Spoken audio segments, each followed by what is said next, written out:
Sabar ya, ada gaptek dikit.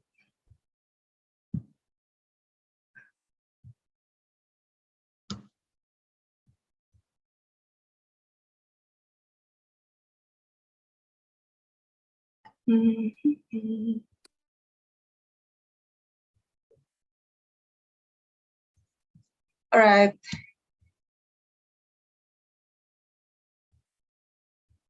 Okay. Hi everyone. My name is Karina, and I am a graduate engineer at Tobii UK. I work in the tunnels team. Technically, my title is tunneling engineer, although I'm working more on the structural engineering side of things. And I do enjoy the work because it's a kind of a combination between structural and geotechnical engineering.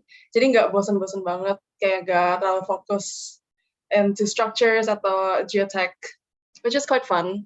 And it's also like a big kayak civils project instead of like bangunan-bangunan arsitektur, mungkin bangunan kantor, kayaknya biasanya orang kalau misalnya teknik struktur kan kerjanya in office buildings, stuff like that. So I enjoy the like heavy civils aspect of my work.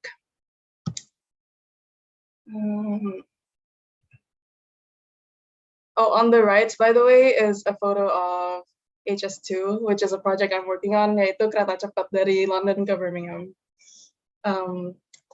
Yeah, it's a big project, a lot of controversies, but it's quite fun, a lot of challenges.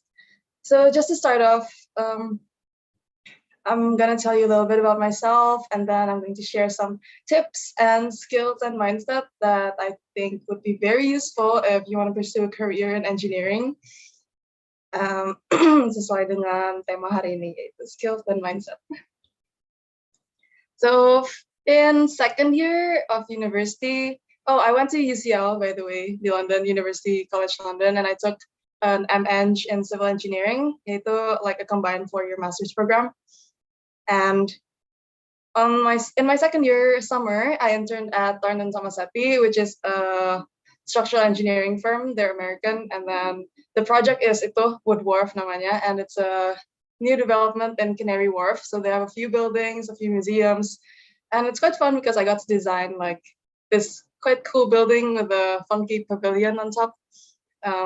We did like a few beams. Biasalah anak second year kayak dikasih some small parts of the project, but it's really good to learn and a good way to network as well. So I think a top tip is to find as many internships as you can in your university, because kalau misalnya internship, it doesn't really matter company-nya bisa sponsor atau enggak, soalnya they don't need to like sponsor foreign students. And then in my third year, I did an exchange program di Vancouver, UBC. And that summer, I did an internship di Mott MacDonald sama di COWI. Jadi di Mott MacDonald, they are an engineering consultancy firm, and the project was this thing called the Thames Tideway. I don't know if you've heard of it, but it's a really big. It's called the super sewer. Soalnya right now, due to the population growth in London, the sewers are Victorian era, and they can't really contain that much sewage from the population. So a lot of the sewage is discharged into the Thames, and this is not okay, and this does not comply with EU environmental regulations. So this is London's solution. They built this super sewer. So this is the sewer, terus nanti airnya masuk dari sini, and it goes like throughout this big shaft in a vortex, and it goes to get like dibersihin airnya. And then it gets discharged into the ocean. So that's quite cool. And then on the right is High Speed 2, which is kereta cepat dari London, Birmingham, and then they're trying to connect it to Manchester as well. It's the UK's like second high-speed rail, and it's going to connect a lot of cities with London. So I think trains are always good, and connectivity within the country is really good. And they're doing a lot of kereta cepat kayak Jakarta Bandung gitu kan. And China has a lot, etc. So I think this is a good like project to be part of. Okay, so this is what my day-to-day looks like. I do a lot of modeling, basically. It's called finite element modeling, but it's basically you create a small model of your tunnel in this program, and then you can analyze whether it will fail or not. But my screen is full, right? Kayak nggak kelihatan Yes. face. Kelihatan kok. Okay, cool. Thanks. Yeah, so this is my project revolves around this. I designed like tunnels, and then there's a shaft on the side, and then another type of model as well.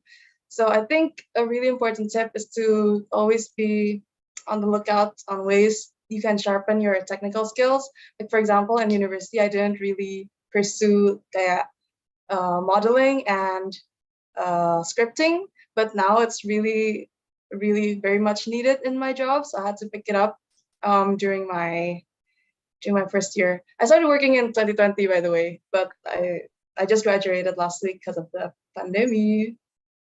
So yeah, so these are all the models that I built models that look like this, tapi ini dari Google, soalnya IP, intellectual property.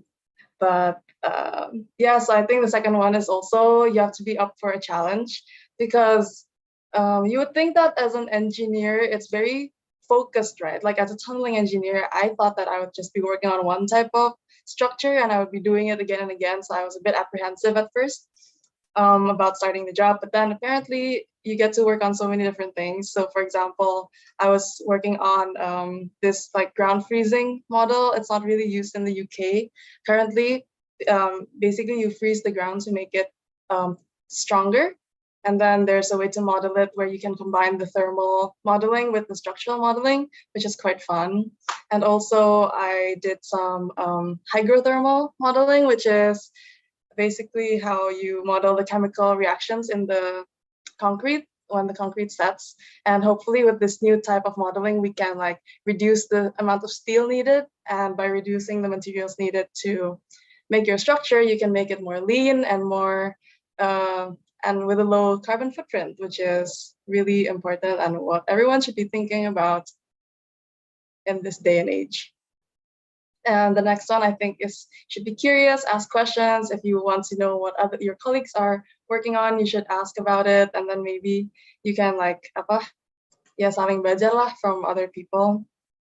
And the last one is be open to opportunities. Soalnya kadang-kadang my seniors and my teammates would just kayak randomly say, oh ada ini nih, tapi you should like, if you're interested or even if you're not, you just kayak tanya lagi tentang apa itu, what's the opportunity, kayak what's the role, or yes, I think that really helped me with like my work and being involved with so many different projects, because I know some people get stuck on one single thing and then they get bored.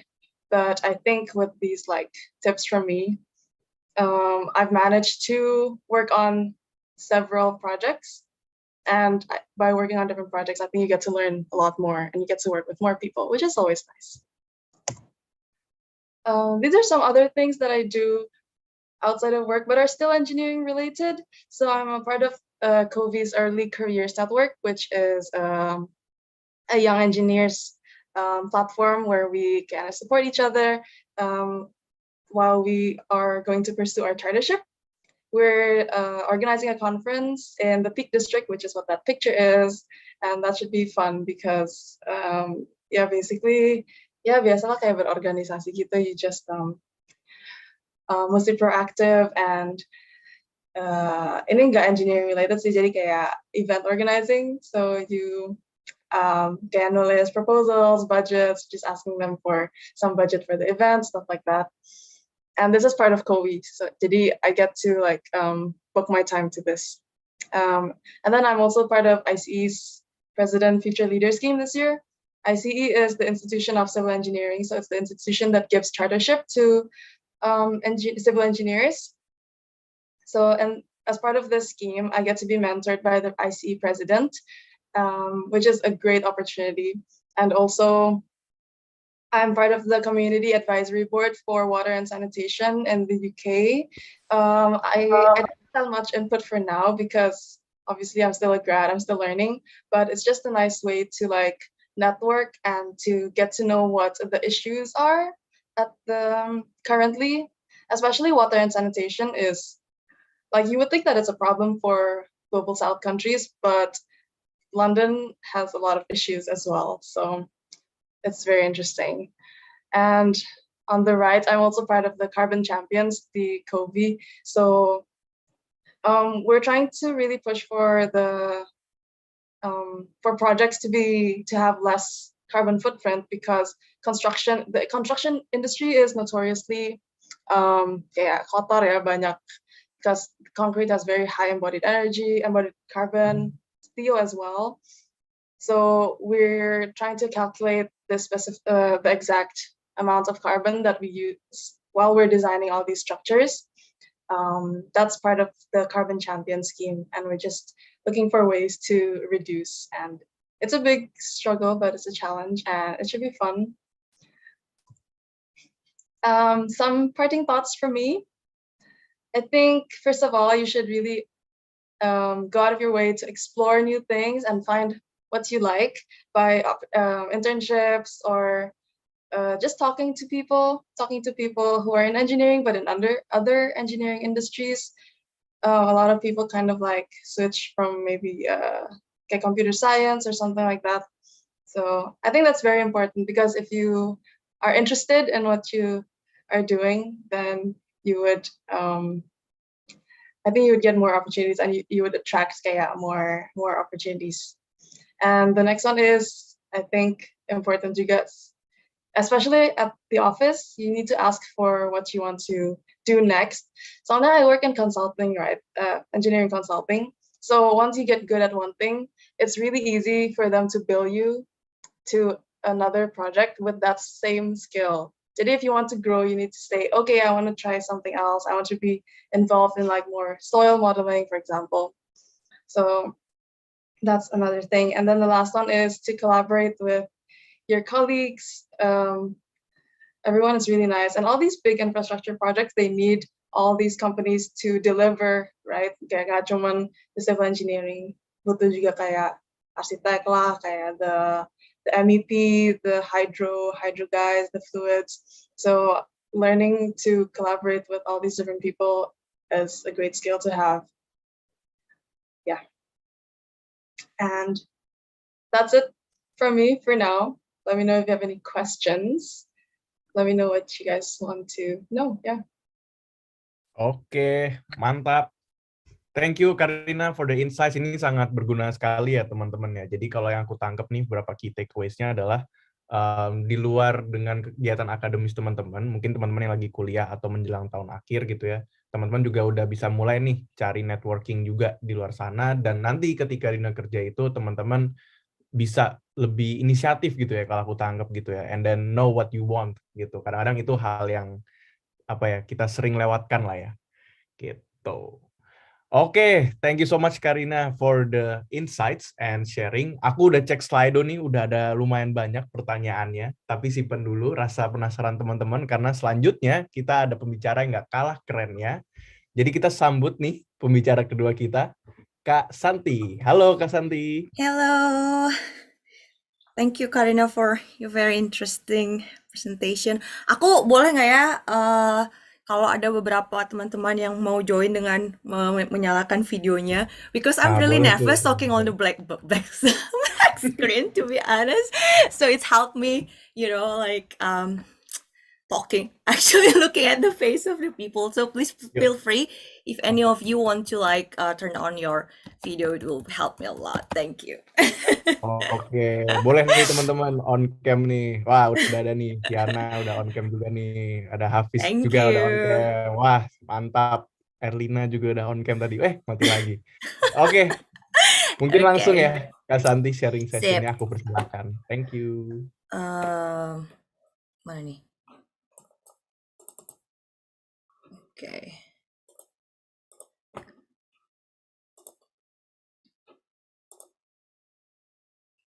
Oke, kelihatan nggak? Aman. Aman. Okay, so hello everyone. Thank you for joining today and having us Ruangnya di meja makan. to talk. Udah tuh. So, first, let me introduce myself. So, I'm a very keen chemical engineer, I have to say. Now, how to put it? Jadi aku sekarang lagi PhD, the third year in University of Cambridge, in the engineering department. But basically, it's my project is really related with chemical engineer, and I will talk more about that later.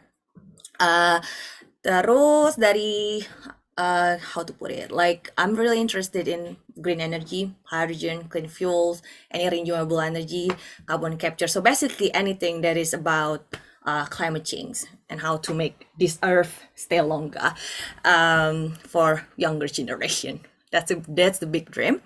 And also besides of like technical stuff and stuff like that, aku juga enjoy having I don't know, like I have a very great interest in social interaction and as well as marketing. So furthermore, this is about like my pathway, let's say that, my highlight, especially in my career and my education. Jadi tahun 2015, graduated from ITB, Bandung. I took chemical engineering, terus tahun 2015, jadi aku baru lulus, joined with my dad, because my dad also has a like totally similar background as me. So we started a consulting engineering company together, and then this company basically relates also about climate change and green energy and then climate mitigation. So it's totally about my passion. Terus tahun 2016, I got accepted in Imperial College to continue my study. So I took advanced chemical engineering, and I graduated 2017.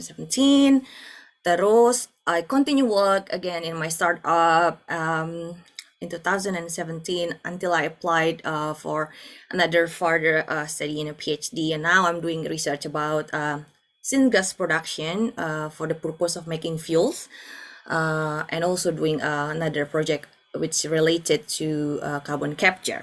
If you notice here, kayak aku put like stars, which actually represents like how to put it,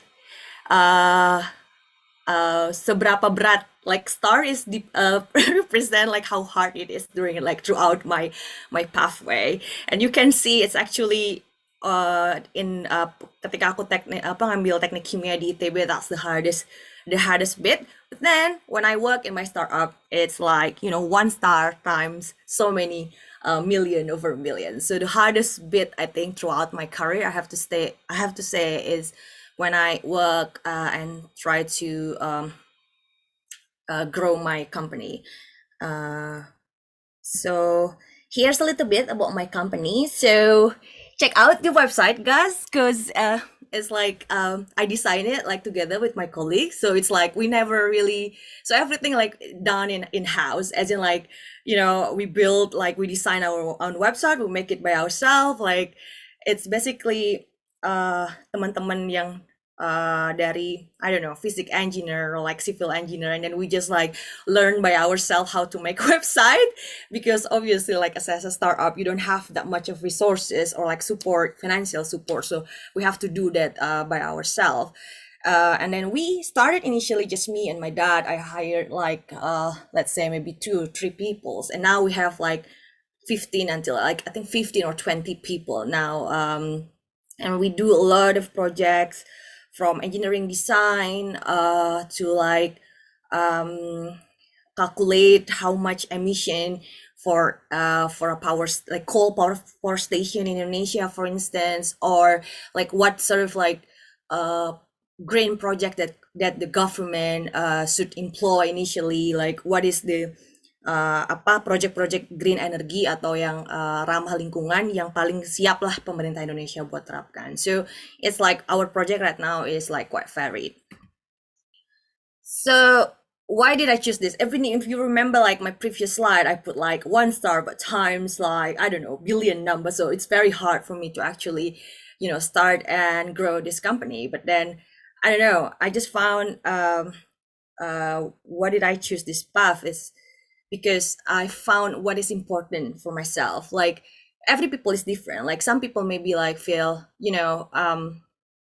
maybe financial is important, right? Like, or maybe work in a big company is also important. Like, but I found it's very important for me to can see, like, because if the company is small, then I'm just like the one that actually making it come true. It's easier for me to see the change that I made, right? Like if I work in such a big company, maybe I cannot see like what change that I made.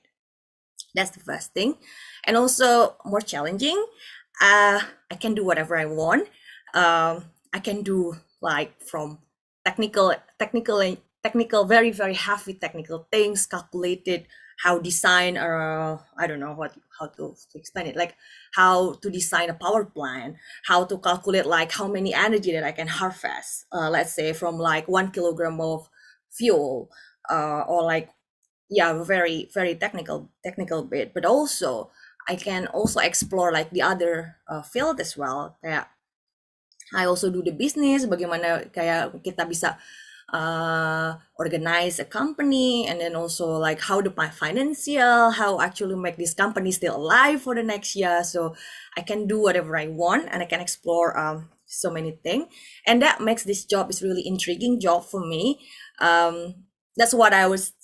My first point is like I found what is important for me, because I think I really love working in an environment that never get me bored. Like there's always a lot of things that I can do. So during like, how to put it, like when I active as an engineer in my company, I work like maybe around 3 years, and I already involved in so many wide variety of job, like including energy, climate change, pollutants handling, engineering design, obviously, like especially like energy harvesting plants, and also waste processing, like how to design a power plant to produce electricity from waste, let's say.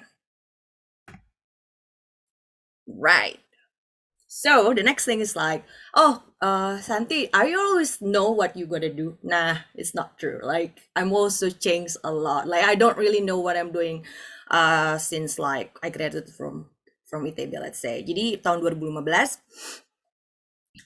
aku ngambil apa? So this is like my research actually, like tahun 2015 aku ngambil topik riset aku S1 itu adalah bioprocess. So it's basically aku handling like bacteria and how to produce gasoline from that. Terus tahun 2017 aku ngambil project yang terkait tentang memproduksi selulosa untuk produksi biofuels as well. Tapi this is like a modeling, more like how to design plan.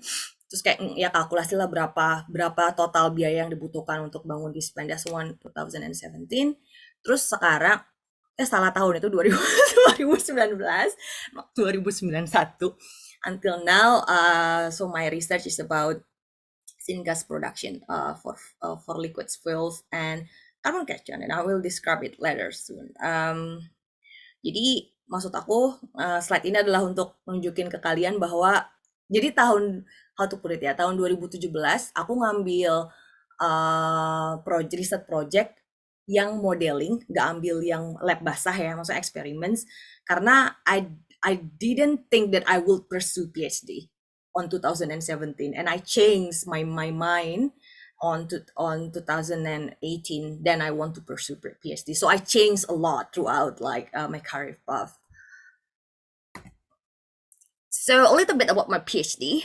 Maybe this is like a boring part, but I think maybe some people will know, because I know like some names that familiar. Maybe they want to know what I'm doing actually during my PhD. So I'm basically like now, like the most important bit is like how we can have fuels that is green, right? Like there's not producing a lot of CO2. So basically the idea is like either using methane, which is one of the cleanest fossil fuels nowadays, or then using the hydrogen, then using a chemical looping technology to produce a green green fuels or green fuels from syngas, CO. So syngas is CO and hydrogen, and you can combine it, and then you can make a longer hydrocarbon out of it, meaning that you can make any fuels, longer hydrocarbon like liquid fuels from this precursor, let's say. So my research is about the main field is called chemical looping technology, where we use different catalysts, different metal oxides to synthesize that kind of thing.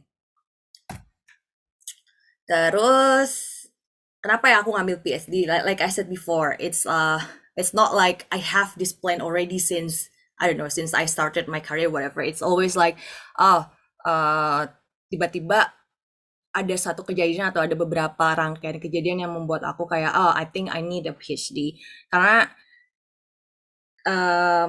how to put it ya, kayak pas aku bekerja di CBS, aku ngerasa I need to pursue a higher level of education, because why I had 3 years ago, it's not enough for me to continue being an expert in this field. Like I have to be an expert, I have to be a PhD to continue to this job. So the first point why I would like to have a PhD, because I want to grow. I need to change my weakness into my strengths, because I know I have so many flaws in my technical abilities. So that's the main reason why now I'm taking a PhD in a very heavily chemical engineering path. So that's the main reasons. Terus I also found a very suitable supervisor with the similar belief in science. Jadi kalau ntar pas sesi pertanyaan, kalau ada yang mau bertanyakan lebih lanjut maksud aku apa ini, silahkan. But I don't want to describe it a lot, takutnya habis waktu. And then know what will PhD benefited in my future career. So that's really important. Kadang-kadang kayak, karena beda sih kalau menurut aku pas lagi aku ngambil master, I don't really think that really deep because it's only a year. Jadi kayak ya udah, kalau misalnya ujung-ujungnya this is something not really I would like to do, then it's fine because it's only a year. But PhD is a very, very long period and then took so many years of your life. So before I really decided to go with the PhD, I really know what the PhD gonna benefited in my future career, which I won't really continue to in a consulting engineer. So that's why. Another thing is also opportunity, like funding opportunity. There's also I think like funding opportunity, that's for sure. Terus ngomongin tentang skill, this is like, I don't know, I'm just trying to like figure out what is actually skills that grow with me throughout the year as an engineer. I think the first thing is always open-minded, because I said like I never, I always grow. I don't really decided I want to take this PhD topic since like I started chemical engineer. No, it's not nothing's like that. It's always like you tadi Karina juga bahas ya, kayak how to put it, kayak banyak ngobrol sama orang, open minded, and then just like I can always think be whatever you want. Terus believe that if I'm really do best, then whatever, how to put it ya, kayak if I'm being expert, I'm being good at something, then everything can comes naturally afterwards. Terus, and I always think like kayak never stop learning something, because I thought like, okay, udah PhD nih, apakah ya udah segitu aja? It's nothing like that, because like knowledge or like science is always growing very fast every year, right? So you'll never stop learning. Terus yang kedua, mungkin perseverance ya, jadi nggak gampang menyerah. So once I decided to do something, I will prove myself that I can endure semua tantangan lah kasarnya. Terus kalau pas lagi susah, kadang-kadang kayak frustasi, that's okay. I mean, we're human too, right? But then I think always be true to yourself. Dan aku selalu coba buat try to communicate with myself, like karena kan kayak zaman sekarang menurut aku banyak banget ya apa istilahnya, noise ya, from like outside yourself, but the most important thing is you actually know what you want, like not about because the influence of other people. So that's also important. Be true to yourself, I think. and always be honest to yourself and as well as to your friend or to your family as well. I think that's important. And the last thing is versatile. I think when I know my weakness and I keep working on that, then being, I don't know, change the weakness into the strength and being a more versatile. That's my motto in my life, I think. Okay, that's it. I think, Aloy and everyone, thank you for listening. Oke, thank you Kak Santi atas sharing-sharingnya. Wah, ini seru banget nih teman-teman bikin usaha sama keluarga sendiri tuh. Mungkin bisa jadi inspirasi juga buat teman-teman yang punya jiwa entrepreneurship gitu ya. Mungkin key takeaway aku tadi yang slide terakhir Kak Santi ya. Jadi mungkin nggak cuma engineering, mungkin berlaku juga buat teman-teman yang sedang menekuni bidang lain. Being open-minded, berarti teman-teman bisa menerima ide, fleksibel, terus perseverance ya, nggak gampang menyerah, terus be true to yourself, jadi kayak menyadari kira-kira kelebihan dan kekurangan diri sendiri, dan yang terakhir versatile, which is I think it's very important these days being versatile gitu ya. Great, oke, kita masih ada satu pembicara keren lagi teman-teman setelah Karina dan Kak Santi. Let me welcome Atia. Jadi Tia akan sharing juga hal yang sama terkait pengalaman dia, terus skill apa aja sih yang dibutuhkan untuk sukses di dunia engineering. Oke, Tia, take it away. Thank you, Aloy. I don't know how to follow up to really great presentations, but I'm going to try my best. So hopefully everyone can see my screen. Thumbs up? Mantap. Cool. Jadi perkenalkan, I'm really happy to be here. Nama saya Atia, biasanya dipanggil Tia aja. So kind of different from the two presenters. I'm currently sebenarnya nggak di UK lagi. I'm in the US doing my master's, but I can try and share my experience while I was studying as a bachelor student in the UK. So a little bit about my background. I started my BSc in computer science in the University of Edinburgh in 2017, which is 5 years ago that I realized now looking at it, and makes me feel like I'm old. And in 2018, aku sadar kalau misal the degree is not really the right fit for me. Jadi aku pindah degree jadi Artificial Intelligence and Computer Science karena aku ngerasa aku lebih suka matematika daripada pure computer science ya. Jadi pure computer science I guess agak lebih theoretical, lebih misalnya banyak codingnya, tapi aku ngerasa I kind of don't want to leave my math background behind. Jadi a little bit about the degree, Artificial Intelligence and Computer Science itu sebenarnya applied mathematics ya, mostly. Jadi kita ada suatu problem, kita formulate lewat matematika, terus kita solve dengan coding gitu. And I graduated in 2021, where I was awarded the best graduate of my batch. Woo! And I started my master's in artificial intelligence at Carnegie Mellon the fall after. And I think what Karina said previously, emang internship itu penting banget in my journey of trying to be a better engineer, especially in the UK, where the internship culture is very prominent. Ya mungkin kalau di Indo nggak terlalu, tapi setahu aku apalagi di bidang computer science itu almost everyone of my friends tiap ada libur itu mereka kerja, mau itu spring, summer, or bahkan winter itu pasti ada program-program internship. So in the spring of 2019, kayaknya itu sebulan setengah, dari April 2019 sampai dari Maret 2019 sampai April 2019 aku do my first internship di Amazon, di mana aku bikin sebuah Alexa skill. Mungkin ada yang tahu Alexa is like a smart home product, jadi you can have a lot of features in it. Jadi contohnya bisa Alexa nyalain lampu dong, atau juga misalnya Alexa AC-nya kecilin dong if you have like smart home applications. So I made something like that. Untuk kayak it's a song guessing game in Alexa. Jadi misalnya Alexa aku mau main game dong, the song guessing game. Terus ada lagu nongol terus kita tebak within the first 5 minutes gitu. And in summer of 2019, I did an internship in Google Zurich in YouTube, where I built the channel shop tab. Jadi kalau mungkin fiturnya belum ada di Indo, tapi di UK ada. Jadi if you like, for example, I really like Taylor Swift. Terus aku mau beli merchandise Taylor Swift. Itu pas aku nonton video Taylor Swift, di bawahnya tuh ada merchandise dia, mau kaos lah atau CD dia atau tour tickets even. So basically it's that shopping within YouTube. So that was a really cool project that I worked on in the 3 months I was there. And then I returned the year after in Google Maps. And I think like in 2021, I wanted to try something slightly different. Jadi aku beneran banding setir because I was curious about the finance industry. Everyone's like pada ke invest crypto segala macam during the pandemic.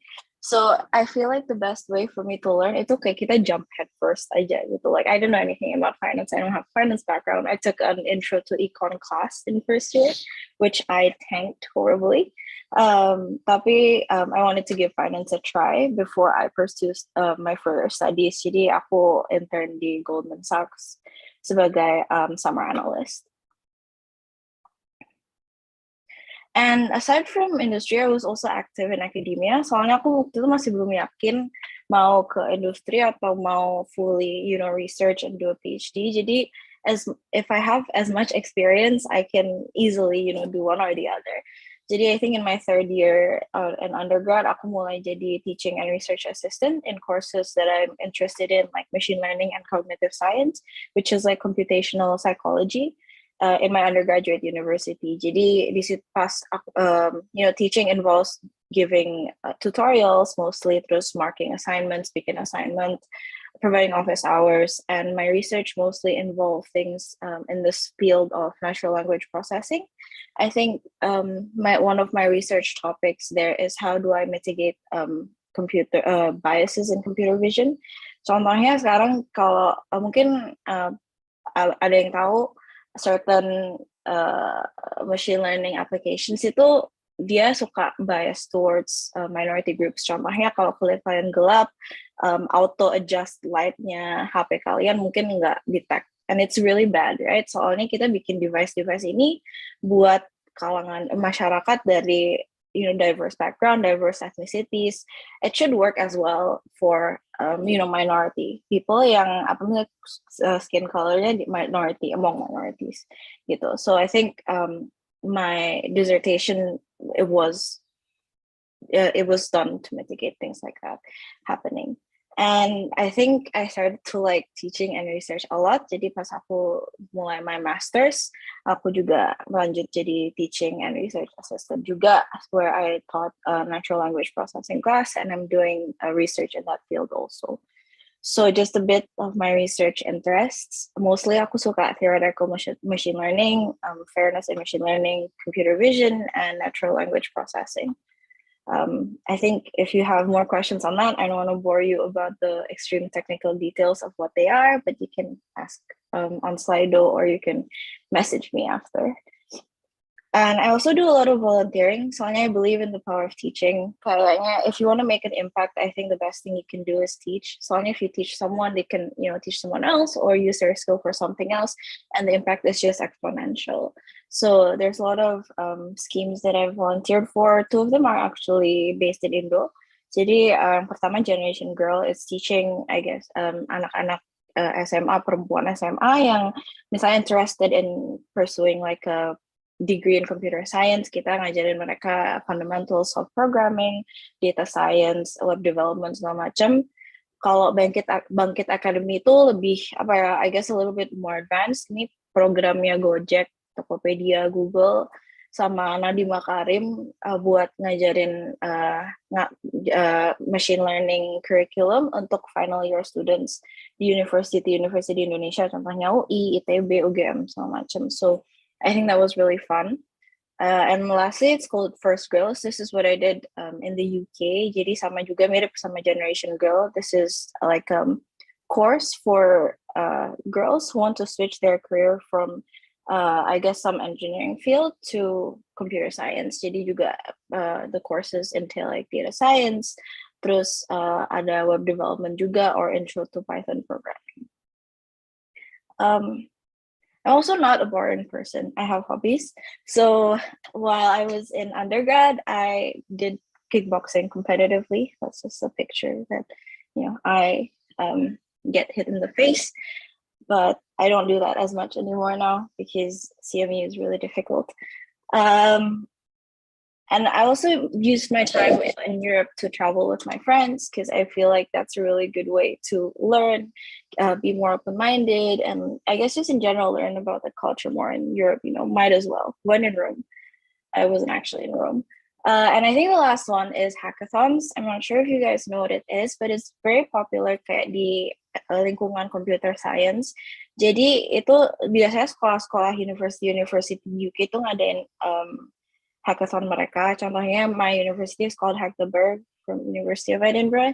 Jadi, in summary, hackathon is like, I wouldn't say conference, tapi dia tuh kayak a 24-hour event where people just work on a project to solve a problem. Jadi contohnya sponsor-sponsornya Amazon, Microsoft, Google, and all that. Mereka punya, use Amazon AWS untuk improve higher education, contohnya. And that's actually the lower picture. We want a challenge in that field. So we created like a tool that helped aid higher education using AWS products. And I think aside from, being a competition, you get to learn a lot. There's a lot of workshops. Jadi contohnya tadi kan Microsoft, Amazon, segala macam, mereka sponsor event ini. We can also join their workshops dan kita juga bisa network. I think previous two speakers also said a lot of things about, your network is important. And I have this belief as well, you are as important as the network you build.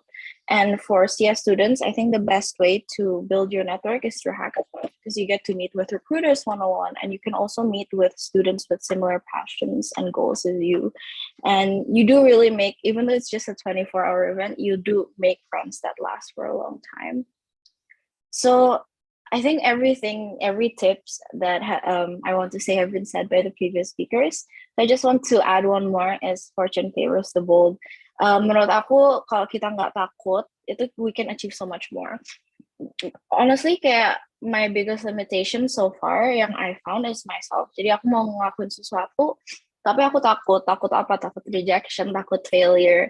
Tapi kenapa sih sebenarnya aku takut? Like, at first I thought about it, right? Like kalau aku apply sebuah company atau misalnya apply S2 segala macam, itu yang sebenarnya tahu kita di reject tuh cuma mereka. And honestly, kayak out of thousands of applicants, mereka juga cuma nerima, I would say like 10 to 20 people.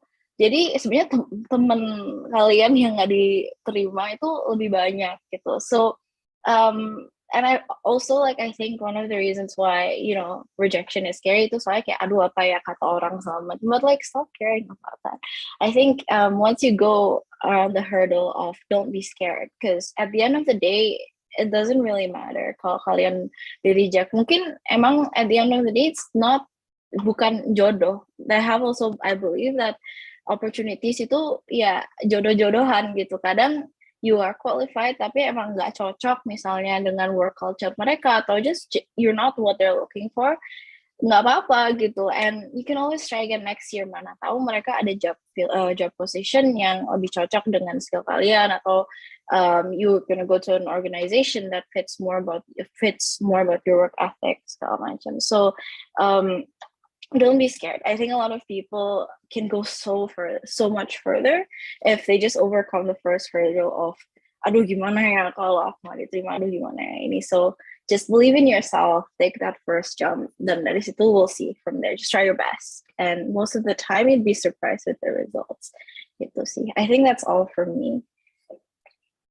Oke, Tia, thank you so much for the sharing. Wah, luar biasa sekali ya ini pembicara-pembicara kita pada hari ini.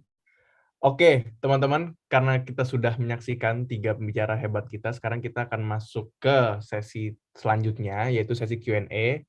Ini udah lumayan banyak nih, 20 pertanyaan di Slido. Wow, sangat aktif ya hari ini ya pesertanya. Oke, aku akan share Slido-nya. Right. Oke, jadi teman-teman kalau masih ada pertanyaan boleh taruh lagi di Slido. Hopefully kita bisa run terus semua pertanyaannya pada kesempatan hari ini gitu ya.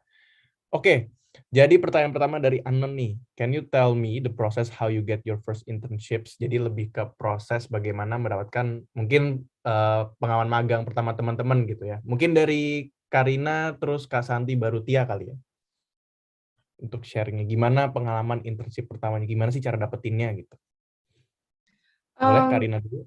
Yeah, so my first internship,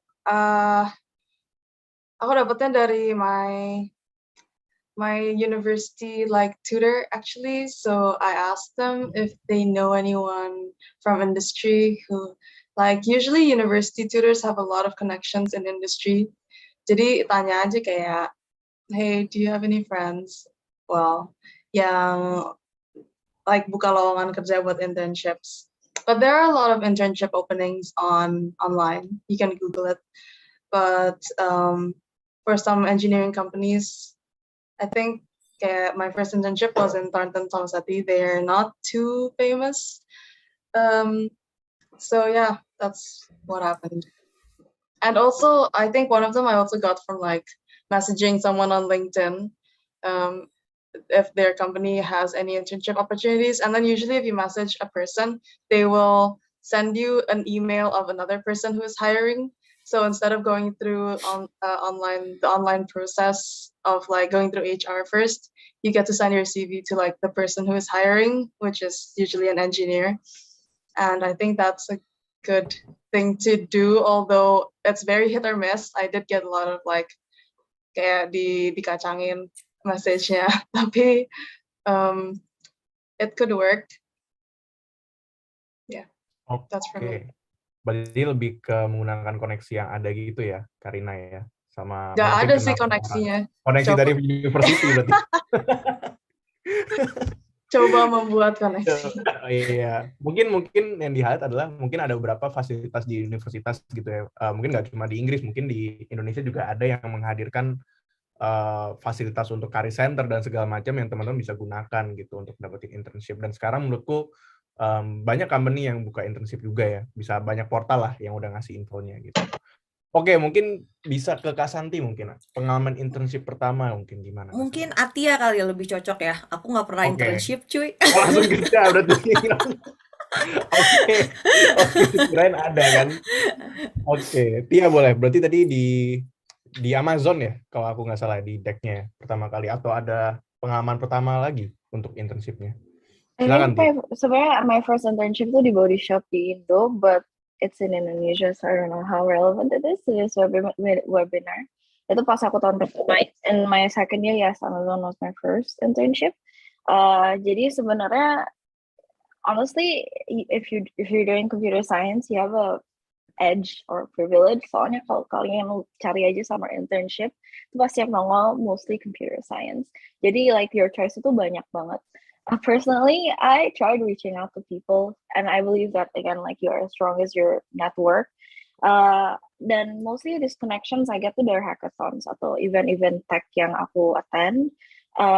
But most of my jobs that I have done, itu aku apply sendiri. So I have no connection, no referrals, nothing.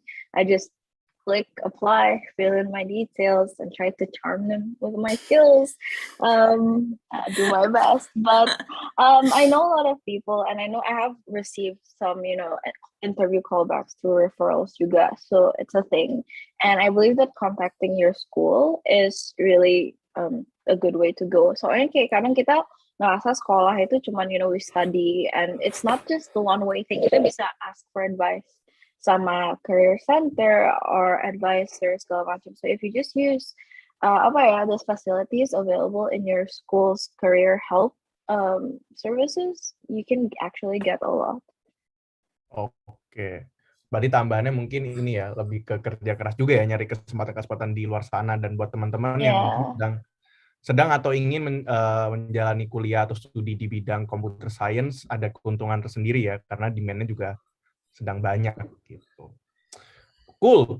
Oke, pertanyaan selanjutnya dari Hafiz nih. Kalau di luar negeri, khusus teknologi atau IT, yang lagi butuh posisi kerja apa dan skill coding apa yang perlu kita kuasai? Mungkin ini cocok ke Atia mungkin ya, karena ada hubungan dengan coding.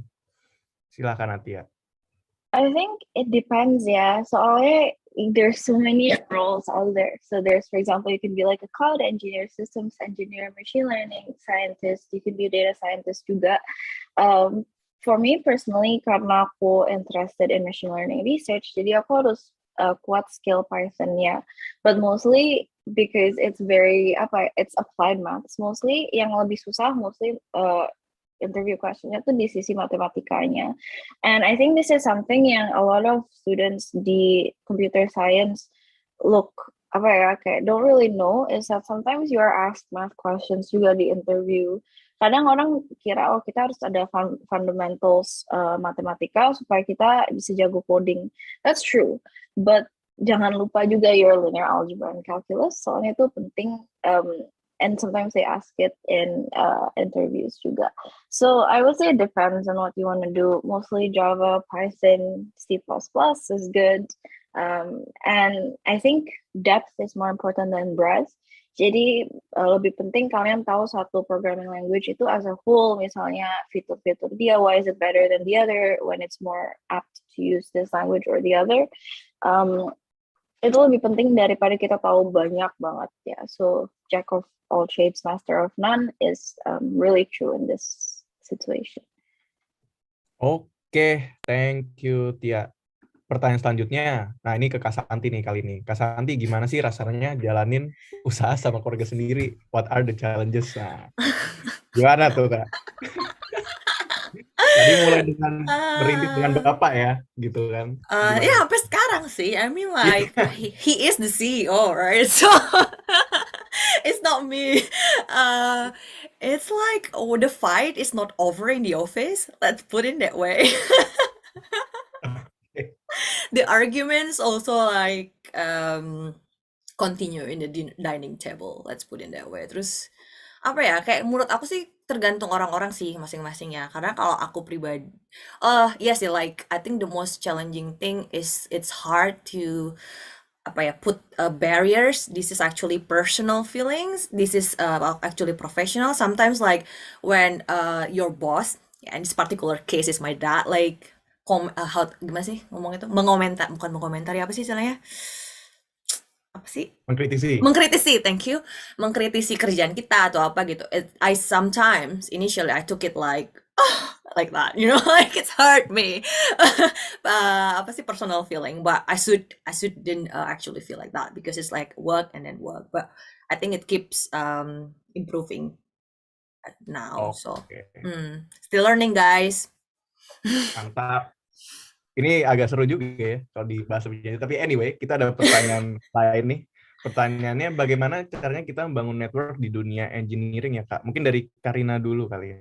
Engineering ya, gimana tuh Karina? Do you have any tips? Yeah, I think like what Tia said, going to events, going to conferences, because engineering kayak maybe in university kayak careers fair gitu, or the institution, because I'm a civil engineer, the institution of civil engineering, they run a lot of lectures, events, and after the lecture it's usually a drinks reception. So that's when you kind of like go out of your comfort zone, say hi to different people. I guess other engineering fields have their own kayak institutions juga, kayak IMechE for mechanical, iStructE for structures, etc. I think these events are the best way to build your network. But also like building your network with people within your company juga kayak, I guess, useful. Because my company has offices kayak in Glasgow, Bristol, York, whatever kan. It's nice to talk with people in other offices. Yeah. Oke. Kalau dari Kak Santi ada tipsnya nggak Kak? Kalau untuk bangun network di engineering world? Sama sih ya, suka datang event kayaknya tuh yang ini sih. Terus jangan takut buat ini sih. I think kayak kadang-kadang tuh orang how to put it ya, bukan pekeoh ya istilahnya, apa sih, kayak malu-malu gitu lah ya untuk email. Jadi aku tuh baru banget akhir-akhir ini, aku kan maksudnya perusahaan aku kan emang national scale ya awal-awalnya. Terus kayak tahun ini tuh aku nekat aja gitu loh nge-email just like people that I found in the internet that have similar thing, then I just like want to collaborate with them. Initially I thought like, oh, my company is like startup, very small, blah blah blah blah blah blah. I just like have a thought like I'm really small compared to them. Terus kayak udahlah just go for it. Terus somehow it just brought me so many opportunities. Just people actually responded to my email. Itu apa aja sih, maksudnya kayak tadi Atia atau karena aku lupa yang bilang kayak don't afraid to being rejected gitu. Itu it's a very true, karena by the end of the day some people gonna be say oh enggak apa namanya nggak terlalu tertarik, and but some people gonna respond it, and then based on that experience kayak sekarang aku mau mulai kolaborasi sama dua perusahaan internasional gitu loh, yang kayak I never really imagine it's gonna be end up like this. It's basically simply I emailed them. Jadi kayak jangan pernah takut kalau misalnya kamu nemu orang di internet nih, terus kayak oh kayak dia ini deh, aku mau diskusi apakah tentang research atau tentang internship or whatever ya. Don't be scared to just go ahead and email them sih. Oke, berarti tetap ini ya perseverance, dan pasti ada rejection pasti ya. Itu yang penting, dan harus gimana kita Jangan ngadepinnya. baper. Jangan baper. Oke, kita lanjut nih. Nah, ini pertanyaan buat Atia nih. Kak Atia, how important is ethical AI nowadays, and how can we continue to support it to this day, as we all know that machines are unpredictable? Silakan, Tia.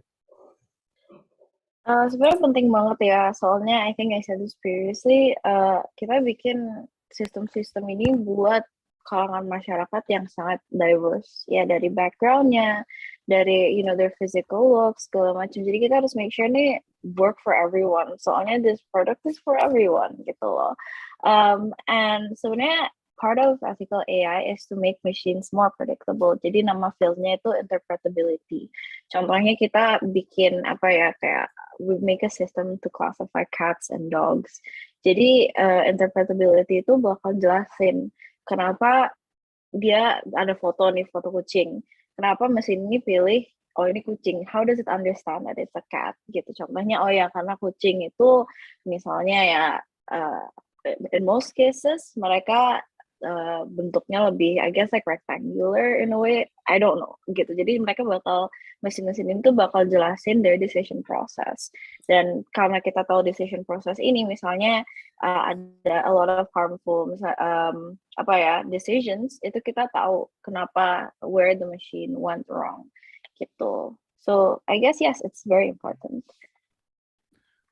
Oke, thank you Tia, semoga menjawab ya teman-teman. Oh ya, tadi ada satu pertanyaan yang sorry kayaknya aku klik, belum sempat aku tanya. Ini pertanyaannya sepertinya buat Karina.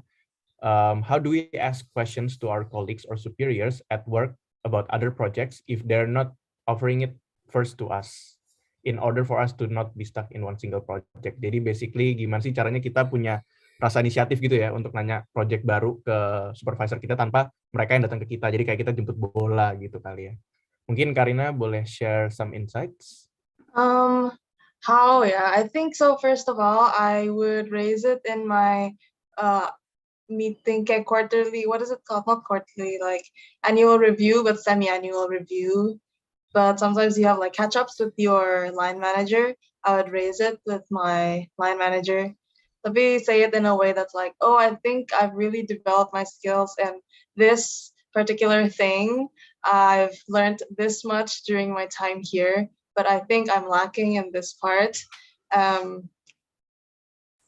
Like, do you have any projects or opportunities that can make me develop myself in this part? Because it's should be in their interest as well to have versatile employees. So yeah, so that's one way. I think through your line manager is the first you should go through.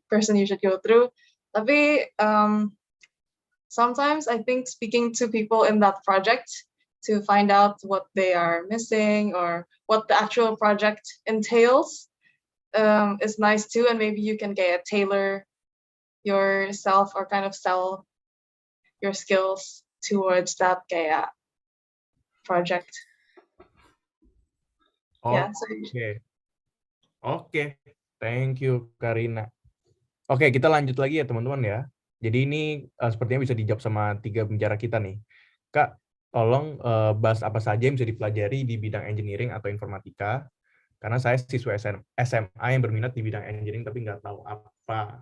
Mungkin Kak Santi dulu bisa jawab kali ya. Gimana sih caranya Kak Santi itu akhirnya I decide to learn let's say chemical engineering gitu. What's the reason behind it gitu. Mungkin lebih ke situ kali ya. Is it? I thought it's like is it like dia mau ngambil informatika and then like he or she doesn't know where to start. Is it? Ya kayak gitu juga bisa. Jadi engineering atau informatika sih dia pun atau Mungkin Atia dong jadinya. iya jadi Atia ya. Bener juga. Gue nangkepnya engineering atau informatika. Oke, boleh Atia berarti. Informatika means like computer science gitu ya. Iya. Oke. Sorry guys. What do you study? Nggak Jadi tahu. pertanyaannya nih apa yang dipelajari ya di informatics? Sebenarnya banyak sih kan. Itu like I said itu karena specializationnya banyak banget.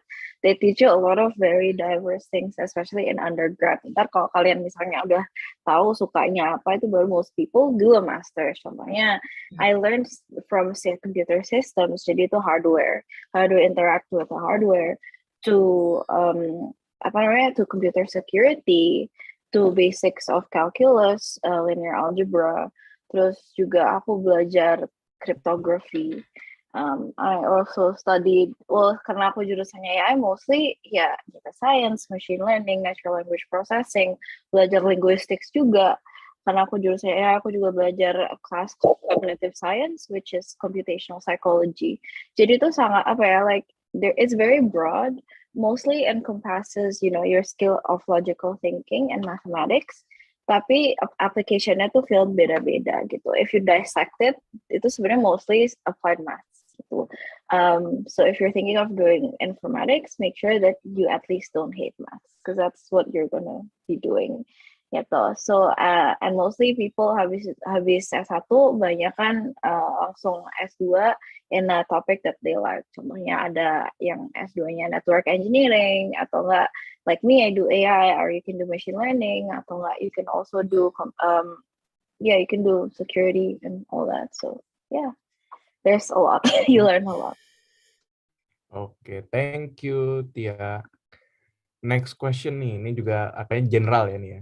Bagaimana sih caranya kita nanya pertanyaan yang tepat, karena aku takut kayak nanya pertanyaan yang dalam tanda kutip bodoh gitu. Dari Kak Santi dulu mungkin. Mungkin digabungin kali ya Loe sama bawahnya. Ya oke. Agak sama nih. Iya. Jadi aku juga tadi sebenarnya sama sih yang sama Karina jawab ya. I think that's a really good question. That's what I was actually facing at the moment. I am facing at the moment. Like kayak ternyata tuh cultural barrier is really a thing. Because I found like a lot of my friends, like Indonesian friends in Cambridge tuh kayak always found it hard to be assertive. Assertive tuh apa ya bahasa Indonesia ya? Kayak not to the point, right? Like apa sih? Apa doang bantu? Assertive tuh bahasa Indonesia bukan sih? Hah? Diplomatis gitu. Assertive. No, I mean what I mean is like mungkin yang kayak Karina sama Tia juga omongin ya, yang kayak kalau mau kita tuh maunya apa, then we just like we have to be brave to ask gitu loh. Itu sih yang kadang-kadang tuh kayak misalnya konflik gitu ya. Bukan konflik ngomongnya. Gimana cara kerja membangun rasa inisiatif di dunia kerja, ya kan kulturnya beda ya. That's another thing, right? Kayak misalnya tadi Kak pertanyaan juga ke Karina kan, kalau misalnya kita pengen nih ngerjain project yang ini gitu. Kadang-kadang tuh orang Indonesia tuh kayak pakewah gitu loh, aduh malu, aduh aku tidak berani berbicara, nanti aku dikira bodoh gitu kan. It's really normal guys, like don't think this is just you. I'm also feel like that and I'm still working on that. Like pertama kali aku datang master gitu ya, I feel like I'm the most stupid person in the class gitu loh. Dan it's like apa ya, kadang-kadang tuh aku ngerasa that's okay, accepting it fast, like okay ada culture barrier like this. Kenapa orang-orang di sekitar aku tuh khususnya orang-orang yang apa ya western gitu kadang-kadang kok apa ya berani banget gitu, sangat asertif, oke aku maunya ini, dan they just like say it like without a doubt at all gitu. That's what I feel gitu kan. Cuman aku akhirnya ada di posisi aku beraniin gitu loh dikit-dikit aja, maksudnya nggak harus like ekstrim gitu sih. Aku tahu okay this is my weakness, terus aku kayak working on it gitu loh. That's I think the main thing. You accept this is actually my weakness because I cannot say what I want. I feel like I'm too shy or like to think I'm stupid. Then after that kayak ya udah deh coba gitu, nekatin aja sekali. Terus and after that ini sih kayak nambah porsinya dikit-dikit sih untuk being assertive, karena this is like I think the most valuable experience juga sih ya, studying abroad or maybe working abroad. Then you can realize there's actually some culture barrier that you can actually working on it, and then that's you can fix it, I think. Oke. Mungkin dari Karina ada any thoughts? Thank you Kak Santi. Mungkin digabung aja pertanyaan kali ya, karena mirip ini kayak jawabannya. Iya sih, just overcoming that self-doubt and overcoming yourself, as Kak Santi sama Tia juga udah ngomong. Yang penting just put yourself out there and do your best. Oke. Dari Tia ada tambahan? Any addition? There are no stupid questions. That's all. Oke. Good point itu. No stupid question ya guys. Jadi kalau ada pertanyaan tanya aja langsung di sini gitu, karena no stupid question. Oke, ini mungkin buat dia ya. Can you share tips on dapat internship in Mang companies? Mang itu kalau nggak salah Meta, Amazon, Apple, Netflix, and Google ya. Ya, top tech companies lah ya. Silakan Tia. Well, the first step is just apply, because I know how intimidating that can be. Kayak siapa sih aku gitu, like siapa sih lo gitu apply ke company gini. No, that's not the right mindset. Kita apply aja dulu. Before that, make sure you build your CV. Dan emang susah ya kalau you need work experience to work, which I think is stupid. Tapi actually it's not as difficult as it is. Jadi menurut aku tuh when I applied to Google in my second year, I only started coding like a year basically. Kan aku applied, my internship was after my second year, so I applied right after my first year. Jadi aku pas masuk uni itu belum bisa coding. Jadi mostly aku build my portfolio. I do side projects to showcase that I can code and I can build software. Aku juga ikut events kayak hackathon segala macam untuk show I have passion for this field, and I build products to solve challenges that are brought by these companies. Jadi mereka tahu gitu, like so this kid has done this challenge with me and she's interested in the things we do and us as a company gitu. And those are the things that you can do to start applying if you don't have work experience. Oke, jadi bangun portfolio ya. Yeah, Ini ya. exactly. Key And show takeaways-nya. that you're interested in the field gitu. Oke, next question buat Tia juga nih. What branch in AI do you interested the most? Computer vision, deep learning, or NLP? I feel like deep learning encompasses computer vision, NLP juga, because you can do NLP with deep learning, you can do vision with deep learning, using CNNs and all that. I'm not going to get into that. Sekarang mostly aku lebih interest ke natural language processing, so computational linguistics. Soalnya you can understand so much by understanding the way humans communicate. Contohnya kalau kita in Instagram, they track like our searches, they track what we like and all that. Jadi contohnya kita like sebuah foto, itu Instagram analyze the caption isinya apa sih foto ini, contohnya traveling. So this child likes to see travel photos. Jadi if you guys misalnya banyak like foto-foto traveling, ada hashtagnya I love travel, vacation segala macam, Instagram will like know, okay, this child likes travel photos, and it will show you travel photos juga to keep you on the app. And that's just one example. You can also contohnya apa ya, Siri, Alexa segala macam itu kan they analyze your speech, they recognize your speech and try to respond to you in a human way.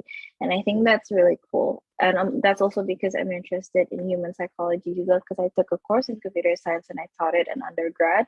Jadi menurut aku ini field AI yang paling it encompasses all my interests, and I just like understanding people. Soalnya aku kepo. Kidding. I just think it's really fun. Oke, sip. Jadi lebih ke NLP ya. Oke, next. Thank you Tia buat Kak Santi. Kak Santi, do you think it's true that PhD is only for the people who wants to pursue career as researcher or in academia field? Not true. That's a short question answer, isn't it? No, I don't think so. Because I would not pursue career as a researcher or in academic field, guys. So I will continue work with my company, and then it's consulting company, so it's not in academic field. It's kind of it's hard to kind of like imagine as a someone that live in Indonesia, I think it's just ya pasti susah ya ngebayangin kalau nggak jadi dosen atau gimana gitu. But I think it's completely the opposite. Kayak being a PhD, it means like you're not only being very expert in a very very specific thing. Besides that, you can grow so many qualities in terms of soft skill dan other skills yang lain, yang mana itu sangat dibutuhkan buat kerjaan mana aja. So Oke, berarti nggak harus ini ya teman-teman, nggak harus jadi researcher ya. Jadi praktisi juga sebenarnya bisa.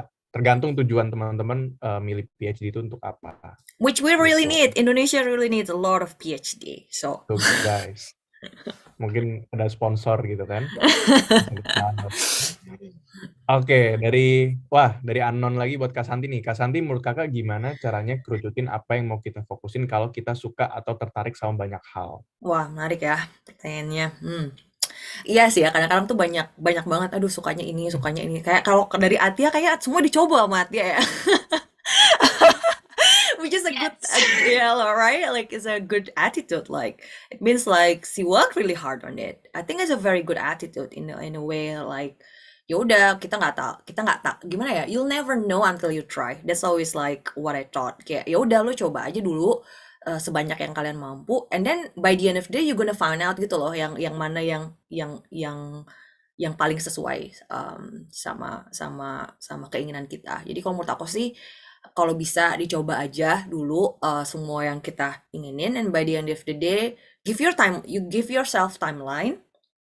I think aku punya waktu misalnya kayak 6 bulan nih buat menentukan kira-kira aku suka yang mana, and then you decided, and then when you decided don't look back again whether your decision is right or not. I think that's always my my work attitude. Kayak ketika aku bingung, I give myself like trial and error for like couple months or like some period of time, and after that I decided, and then I try not to kayak lihat lagi gitu apakah keputusan aku ambil benar atau tidak, tapi once I decided I go hard on the decision that I've made and focus on that.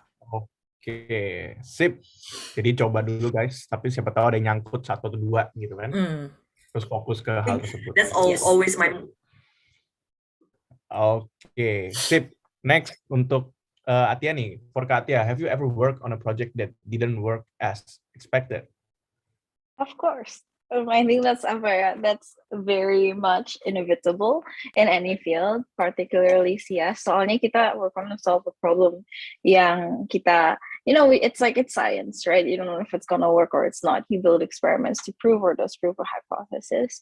And mostly kayak orang tuh, especially in academia tuh kalau kita experiment on something, terus it doesn't work, it's not worth something. Menurut aku it is worth it. So I feel like I've heard this quote before. You didn't fail, you just found another way not to succeed gitu. Jadi kita, if we publish the results of an experiment that didn't work, itu orang lain yang mau investigate topik yang sama tuh nggak bakal mandek gitu loh, nggak bakal stop di tempat kita stop juga. So it's just one more way to not do it. And because we don't share our failures enough, we fail in the same way a lot of times. So I think failure is just part of learning, and it's part of research, part of science. Great scientists fail all the time, so it's part of the process. Oke, mantap. Oke, next question. Halo Kak, makasih atas sharing ilmunya. Menurut Kakak gimana caranya bikin diri kita sendiri lebih tertarik buat belajar banyak hal? Mungkin Karina kali ya bisa jawab ini. What do you think? Gimana caranya bikin kita diri sendiri lebih tertarik buat belajar banyak hal? I mean, kalau tertarik ya, first of all, no one is forcing you to learn all these things. Kayak don't be too hard on yourself. Just because other people are interested in it doesn't mean that you have to be as well. So it's fine. Kalau mau explore new things, I think ya bisa apa aja sih, kayak even like shorts on like YouTube shorts gitu, or you don't have to like sit a 2-hour lecture on like really technical kayak how does like the sewage system in London like work. you can just learn like yeah, just from anywhere, I guess, books, shorts, anything. Tapi ya nggak harus juga, just ya, benar nggak? Oke. Oke, jadi sebenarnya kalau suka sepatu sebenarnya itu jangan kemakan ini ya, makan tren juga ya. Jadi emang harus benar sesuatu yang kita suka gitu kan ya. Terus sebenarnya udah banyak sumber di luar sana untuk kita pelajari gitu. I might add something, if that's Ya, okay. boleh Kak Sandi. Kalau aku pribadi, I really always have an inspiration throughout my like kayak pas S1, how to put it, pas SMA, pas S1, pas S2 gitu kayak aku selalu ada kayak model figure gitu loh. Either it's like a friend of mine or even like a lecturer or something. Dan I always try to like look at the best of a person, terus try to like talking with them and then find like kayak kadang-kadang kita ngobrol sama temen terus kayak ih kok ini orang keren ya, terus kayak kamu ya udah ngobrol like ke temen aja, why you doing what you doing now, and it's like someone's story can actually inspire me a lot, so I learn a lot from other people as well. Oke. Great. Oke, kita lanjut ke pertanyaan selanjutnya. Ini mungkin buat Tia ya. Apakah summer internship mungkin maksudnya ini di UK atau di luar UK kali ya? Where you were before itu akan disponsor dan ngurus dokumennya apakah dibantuin atau diurus sendiri? Gitu. Summer internship. So kalau di UK kita kan nggak usah ngurus apa-apa lagi ya. I think it comes with the student visa. Tapi aku kemarin internnya di Zurich. So yes, I had to do it all by myself. And nyebelinnya itu I was in Scotland. Nggak ada konsulat Swiss di Scotland. So terus consular Swiss di London itu mereka bukanya cuma sampai jam 12. So I had to take like a 5 a.m. train to arrive by like 9 or 10 and arrive at the Swiss embassy. So yes, I had to do it all by myself. They do help with things like providing the documents on time, and kalau kalian ada pertanyaan, kalian bisa nanya university juga or the company themselves. But mostly it's you. But I'm sure there's enough information online for you to figure it out. Oke. Dari Karina mungkin ada tambahan kalau summer internships? Nggak ada sih, I did it in the UK. Oh, in the UK. Okay. Right. Next question. Are you guys thinking to go back to Indonesia after what you achieve abroad? Atau mau ngebantu startup di Indonesia? Mungkin dari kalau Kak Santi kan punya perusahaan di Indo kan, jadi sebenarnya pasti balik ke Indo nggak sih? Jawabannya iya dong gitu kan. Atau gimana Iya Kak dong. Santi? Gimana dong? Kayak maksudnya kadang-kadang tuh gimana ya? How to put it ya? I would like anyone that here today, if like you have any doubt like gue mau S2 atau enggak ya keluar ya, do it guys, do it. That's the only thing that I always say to anyone asks my suggestion whether should I study abroad or not, like regardless of whatever your motivation is, studying abroad is actually open my mind very very much. Karena pas di Indonesia tuh bahkan tuh apa ya kasarannya ya, kayak news gitu kan pasti berita-berita gitu kan fokusnya ke Indonesia doang gitu ya. Sedangkan kalau news di luar negeri itu semuanya ngomongin seluruh dunia gitu loh. That's open our mindset already a lot. Jadi kadang-kadang tuh orang suka mikirnya kayak ngebantu Indonesia tuh to what extent gitu loh. You're being like working like let's say kayak di sini ya, aku di UK, aku kan sekolah di UK S2 itu kan kayak 5 tahun yang lalu ya. Itu nggak ada sama sekali restoran Indonesia gitu loh. Ada juga nggak enak cuy. Tiba-tiba aku balik gitu sekarang, banyak banget orang-orang Indonesia yang buka usaha gitu. And then you questioning it, right? Kayak di sini tuh banyak banget makanan Malaysia, makanan Thailand, makanan Vietnam tuh beken banget. But non-Indonesian food like good 3 years ago. Terus sekarang banyak banget orang jualan semua ya makanan Indonesia. Dan it's actually one of the things that you contribute to your country, right? Like you promoting the food, like gimana sih enak, kayak orang-orang ternyata makanan Indonesia enak ya, kayak when I brought my friends to like trying Indonesian restaurant in kayak kenapa gue nggak pernah nyoba makanan ini ya, that kind of thing is also like support our country, like contribute to our country as well. Jadi kayak to what extent you actually like supporting all our your country is like very beyond like just come like necessarily like kalau balik ke Indonesia terus ya udah gitu loh. Maksudnya banyak banget gitu orang perspektif masing-masing yang menurut aku sangat sangat tidak bisa dispesifikkan per case ya. Yang harus dispesifikkan per case, I think. Nggak bisa dipukul rata. Oke. Hmm. Kalau dari Tia ada any thoughts about this? Do you have any plans to return atau ngebantu startup Indo gitu? I don't know. I'm like right now, kayak aku lebih pengen do academia, so I'll decide in 5 years. Masih When plenty of time ya. exactly. Okay. Kalau Karina gimana nih? Bantu. Mungkin bukan startup ya, kalau engineering mungkin ya perusahaan lah ya berarti.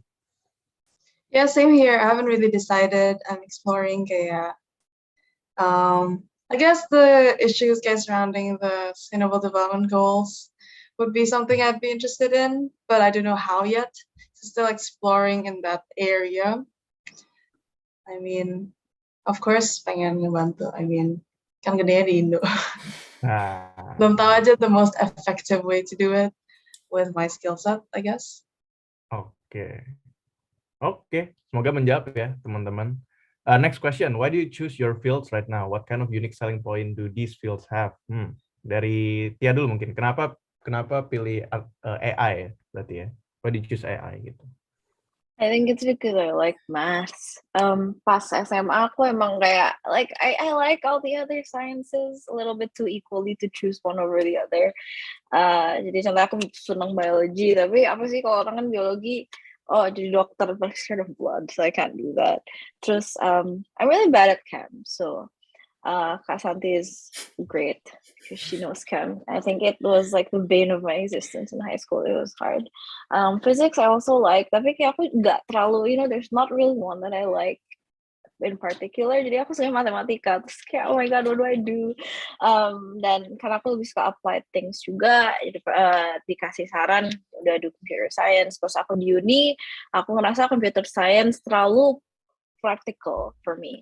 Jadi I kind of miss, doing mathematical proofs, segala macam. So my supervisor bilang ini ada degree in artificial intelligence and computer science, which was just basically applied mathematics.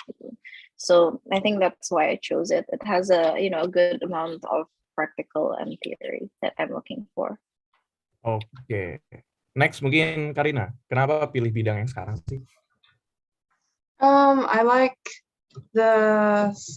building things. I like the idea of like something that I designed getting built into life. I think how people interact with the world is like with physical infrastructure, buildings, everything. And right now, I didn't really choose to be like an infrastructure. See, I nearly went to like the buildings team, so more commercial. But I like the scale and like I guess they're trying to really solve like big society problems gitu yang kayak fundamental gitu kayak clean water, even in London, or transportation. So I'm attracted to like the scale of the projects that I get to be part of. Oke, mungkin nyambung sama pertanyaan keduanya ya Karina ya. Kalau tunnel modeling berarti jurusannya sesuai dengan apa yang kamu pelajari di uni ya? Atau it's completely different? Enggak, iya sama. I did civil engineering. Okay. Tapi I didn't take any tunneling modules. Soalnya in my 3rd year, actually I did an internship with Kobe in their tunneling team. And then in my 4th year, where I'm supposed to like specialize, which is my master's year, I didn't want to choose tunneling because I know I was gonna, because I got a return offer to work in the company. So I knew I was gonna start as a tunneling engineer. So I didn't do tunneling. I did like, I did international development. So it was like how to design low-income, almost like slum settlements. I did drainage. Yeah. Like yeah. Oke, terakhir Kak Santi mungkin. Kenapa chemical engineering dan kenapa green technology ya, sesuai dengan tema perusahaannya? Because I thought like we need energy in every single thing, right? Like you cannot live without energy. You cannot, I don't know, everything needs energy. So that's why I always really greatly interested in energy. Terus, why chemical engineer? Then it's more like because I love chemistry a lot, like so much. I love chemistry, I love physics, I love math as well. Tapi sebenarnya kenapa specifically chemical engineer, because my dad is a chemical engineer and I just like adore him since I was, I don't know, a child, so that's like an easy option for me. Oke, thank you Kak Santi. Oke, next. How to impress tempat kerja impian ya Kak? Mungkin dari Tia dulu kali ya. Tia dan Karina kali ya, karena nextnya Kak Santi. I think How you to just work hard. They like people who work hard and are passionate about their work. And I feel like if you like your field and it's your dream company, that will naturally show. Oke, so work hard. Kalau Karina, do you have any? I think showing interest and showing, interest is a big part of it. Soalnya, last time I was doing like first round interviews for the new summer students coming in. So I got to interview a lot of the, like, for some reason, they were mostly from Imperial. I think because my company has strong ties with Imperial. So, so we interviewed a lot of third years for an internship position. And I think the passion is the one that really like pushed through, because if you go through like 4 Imperial third years, they kind of have the similar skill set, but as Thea said, you need to differentiate by working that extra bit harder, I guess, with like the hackathons and everything. Maybe the interest should be there. Oke, thank you. Next, ada pertanyaan buat Kak Santi. Buat Kak Santi, ada tantangan sendiri nggak Kak untuk menjalankan bisnis green technology di Indonesia? Banyak. I can't even list what is the most important bit, but banyak banget sih sebenarnya tantangan untuk menjalankan ini ya, karena kan kayak how to put it ya, pertama kita platform dari policy di governmentnya sendiri kan juga nggak maksudnya now it's like developing, obviously it's better than previous years, but kayak nggak completely well established like developed countries, that's for sure. Also like the mindset of most of the, it's not only in Indonesia, it's like I can say like all over the world, itu adalah selalu kayak kalau nggak ekonomis nggak bisa jalan kayak gitu kan. Sedangkan kalau green technology, it has to be initially sponsored or like supported financially by the government most, right? And then after it's developed blah blah blah, then it can be economically feasible. Tapi yang paling penting mungkin adalah karena riset kita di bidang energi di Indonesia juga nggak sekuat itu. It means like we have to buy the technology from other countries that make it expensive. Jadi that's why I always emphasize like Indonesia need more like smarter people, PhD or like higher education people, so we can get much cheaper technology in the future.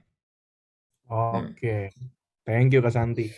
Next question, mungkin ke Karina nih ya. What mindset engineers must have? Wow, very philosophical nih. Mindset, I think it's the problem solving, being up for a challenge. I think it's you're always trying to solve problems as an engineer. Iya gak sih? Iya ya, oke. Engineer solving the problems. Like why do you build infrastructure? Because you're trying to solve some problem. Always like be questioning, I think, is this the right, like, how can you improve? I think the drive to like be always improving is a big one as well. I think in civil engineering, people are quite slow to adopt new technology, apalagi dibanding AI, machine learning.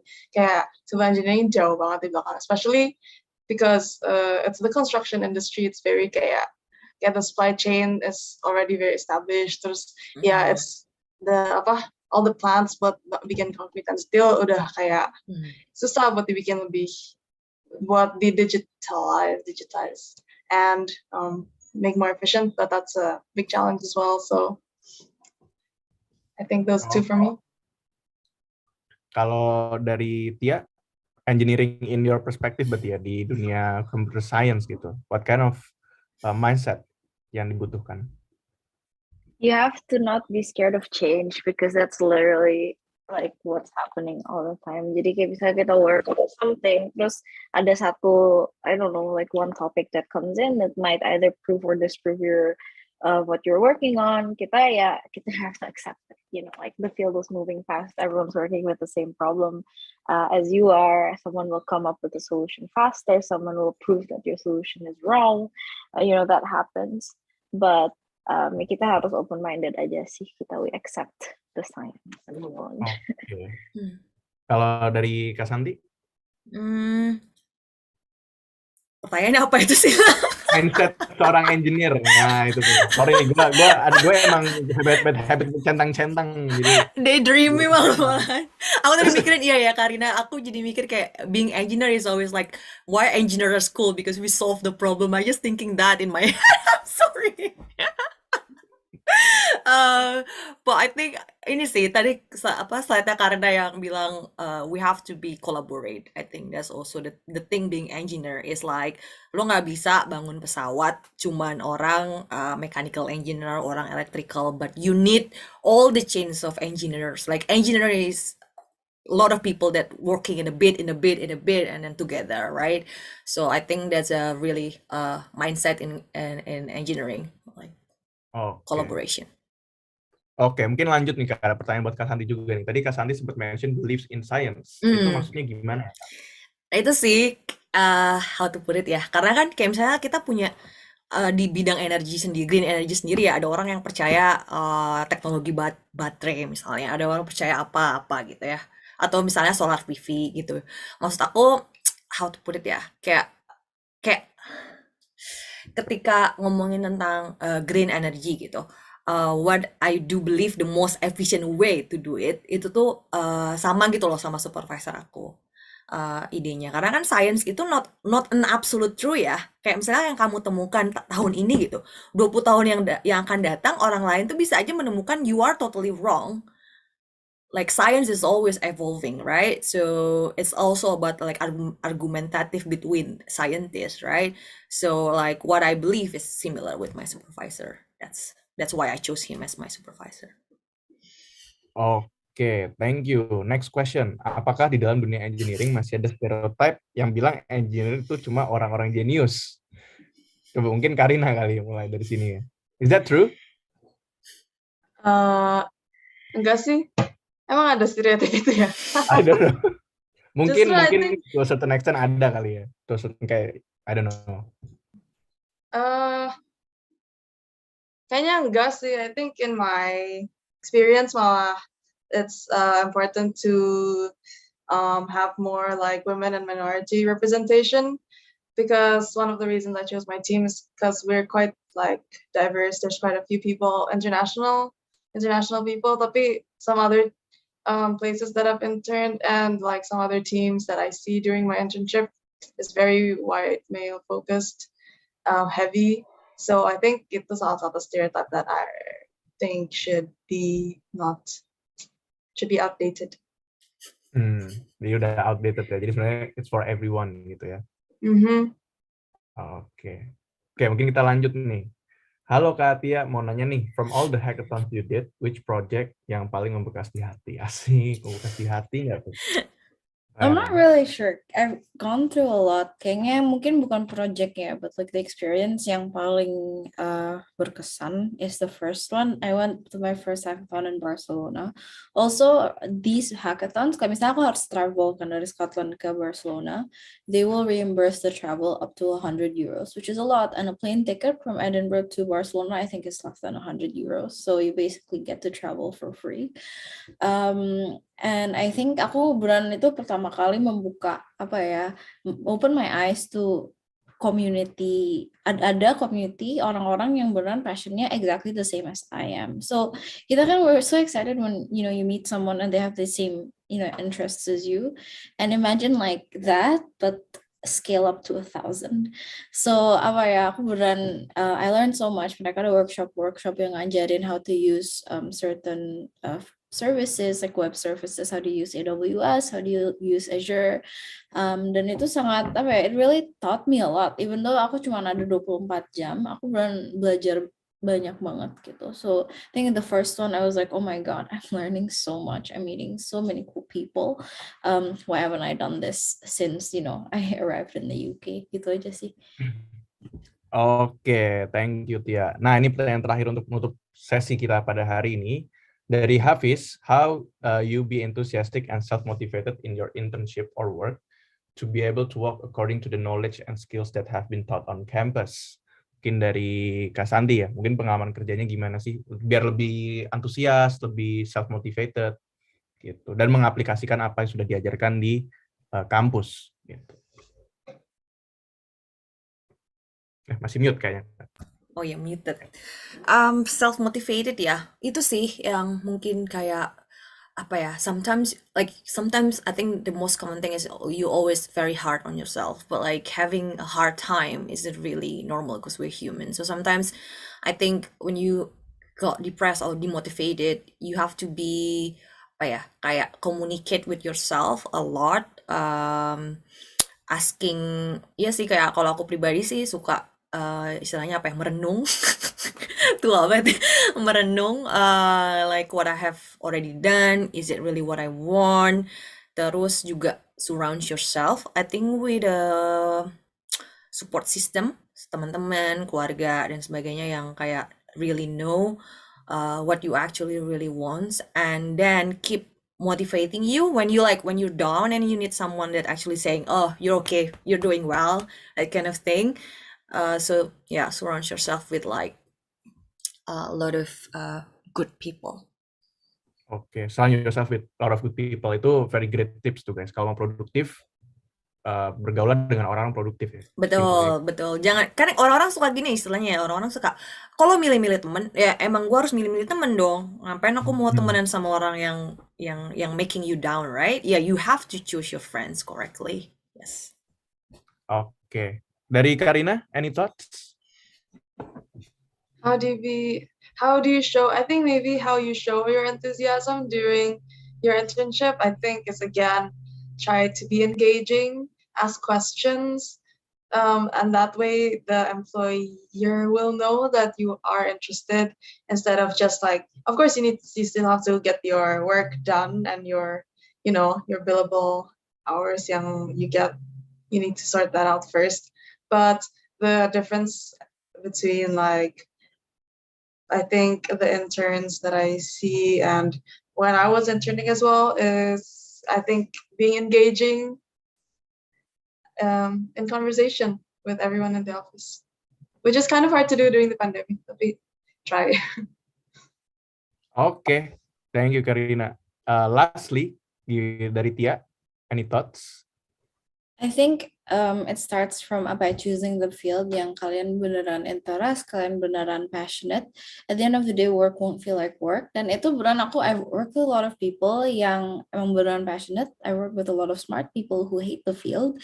Dan itu it really shows. Emang mungkin the work are both good, but you can see when something really comes from the heart and when something just comes from, okay, I'm getting paid, I'm completing my work. So I think just do what you love and that will come naturally. Okay, with that, selesai sudah sesi Q&A kita. Banyak ya pertanyaannya, banyak, luar bagus. biasa. Terima kasih ya.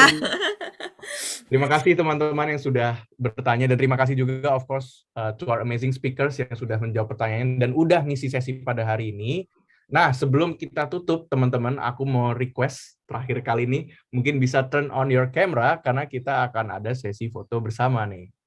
Gitu. Jadi teman-teman yang bisa nyalain kameranya boleh nyalain kamera dulu. We're gonna take a picture together with our amazing speakers. Gitu. Nanti Viana ya yang akan memberikan aba-aba untuk ngambil fotonya. Ini ada 2 grid nih, Vi. Berarti ntar 2 kali fotonya. Oke.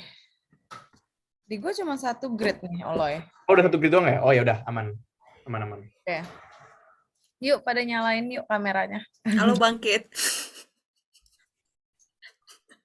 Halo Santi. It's my friend. Kok halo? Halo aja kayak awkward, kayak halo Bangkit. Siapa nih? Asal nyebut orang aja di nomor.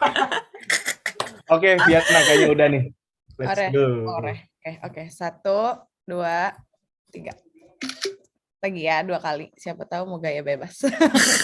Iya, gaya bebas guys. Gaya kode. bebas, diving. Oke, 1, 2, 3. Alright, thank you guys. Thank you. Oke, sip. Dengan sesi foto bersama itu berakhir juga sesi kita pada hari ini, teman-teman. Again, thank you so much teman-teman yang sudah hadir. Dan thank you juga buat speakers kita, and we'll see you on the next webinar. Thank you, you ya guys. semuanya. Have a nice Thank you. weekend. Have a nice weekend.